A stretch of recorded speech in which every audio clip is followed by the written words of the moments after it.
ખૂબ જ અદ્ભુત ક્ષણ છે આપણા માટે.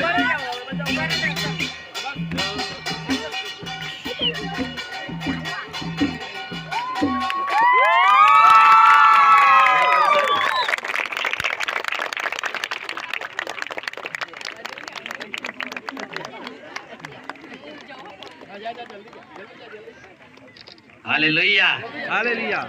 કેટલી અદ્ભુત ક્ષણ ઈશ્વરે આપણને આપી છે વાલાઓ.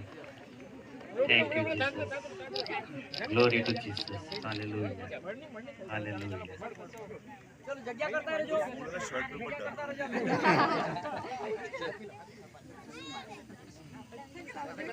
Thank you Jesus, hallelujah. જોરદાર તાળીઓ પાડીએ અને એકવાર આપણે આવકાર કરીએ. Thank you.